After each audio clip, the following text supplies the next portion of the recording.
negotiation skills are essential for achieving win-win solutions. What are some effective negotiation strategies that can help in reaching mutually beneficial agreements? Effective negotiation starts with preparation. Research the other party's interests, needs, and priorities. Understand their perspective thoroughly to find a common ground. How can we ensure that the negotiation process remains collaborative rather than adversarial? Foster a collaborative atmosphere by emphasizing the shared goal of reaching a win-win solution. Use active listening to show that you value the other party's input and are genuinely interested in finding a mutually beneficial outcome. What role does flexibility play in successful negotiations?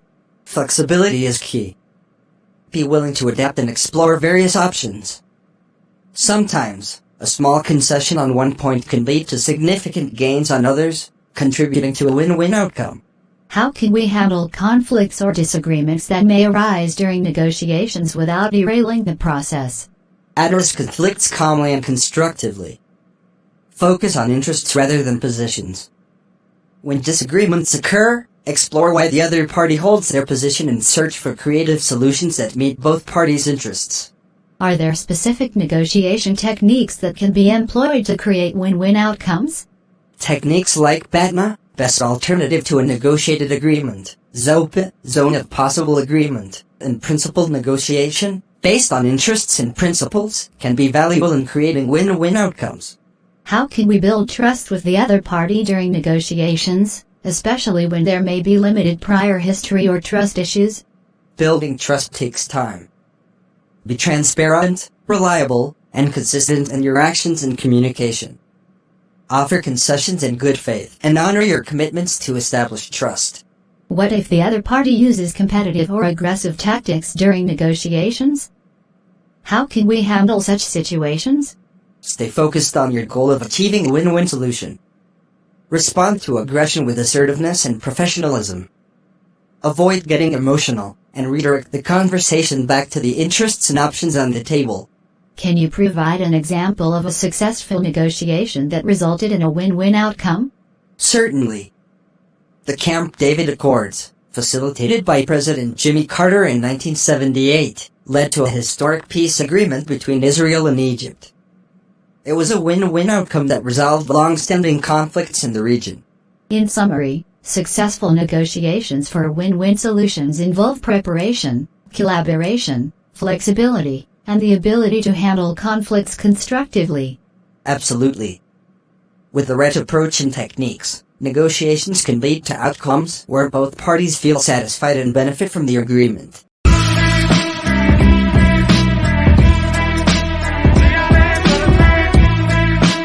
Restorative practices in conflict resolution can be a powerful approach. How can we effectively use these practices to resolve conflicts and promote healing? Restorative practices emphasize repairing harm and fostering understanding. To use them effectively, start by bringing the parties involved together in a safe and structured environment. What is the role of empathy in restorative practices, and how can we encourage it during conflict resolution? Empathy is central to restorative practices. Encourage participants to share their feelings and perspectives and actively listen to others. This helps build understanding and empathy among. Can you explain the concept of restorative circles and how they can be used in conflict resolution?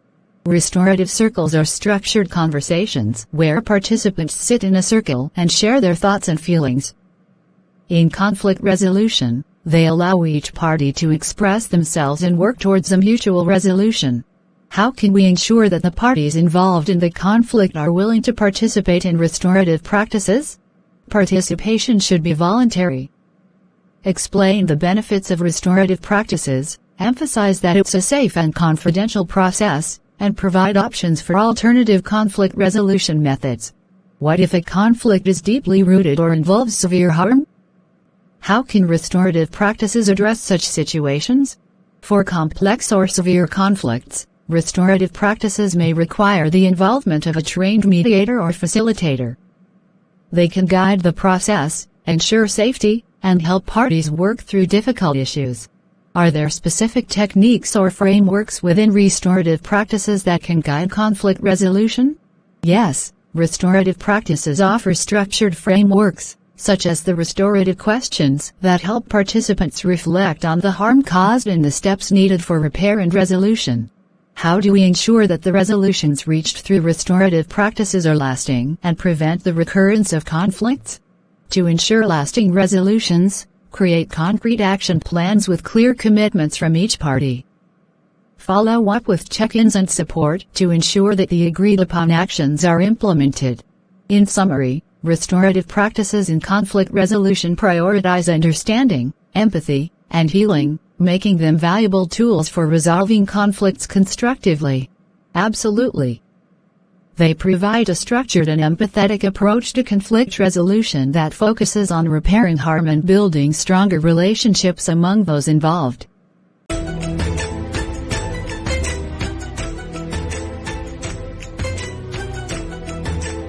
What are some effective conflict resolution strategies that individuals can employ in their personal and professional lives?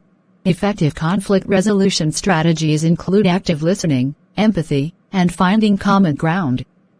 Individuals can also use techniques like the win-win approach, where both parties collaborate to find mutually beneficial solutions.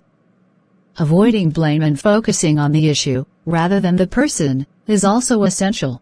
Can you provide examples of individuals or professionals who have successfully resolved conflicts using these strategies, and what were the specific outcomes of their resolution? Certainly. In a workplace scenario, two team members who had conflicting ideas used active listening and empathy to understand each other's perspectives. This led to a collaborative solution that improved the project's outcome and their working relationship. These strategies often result in more effective communication and better resolutions. How can individuals handle difficult and emotionally charged conflicts, and what techniques can help de-escalate intense situations? Handling emotionally charged conflicts involves remaining calm, focusing on the issue, and using I statements to express feelings. Techniques like taking a break to cool down, using humor to diffuse tension, and seeking mediation from a neutral third party can be highly effective in de-escalating intense conflicts. In a professional setting, what role do conflict resolution skills play in team dynamics and overall productivity, and how can organizations promote and develop these skills? Conflict resolution skills are crucial for positive team dynamics and overall productivity. They help teams work more cohesively, reduce workplace stress, and improve decision-making. Organizations can promote these skills through training, creating open communication channels, and recognizing and rewarding individuals who exhibit effective conflict resolution. How can individuals and organizations prevent conflicts from escalating and ensure that they are resolved in a constructive and positive manner? Prevention involves setting clear expectations, promoting open communication, and addressing issues at an early stage. Using techniques like peer mediation and creating a culture where conflicts are seen as opportunities for growth can help ensure that conflicts are resolved constructively and positively.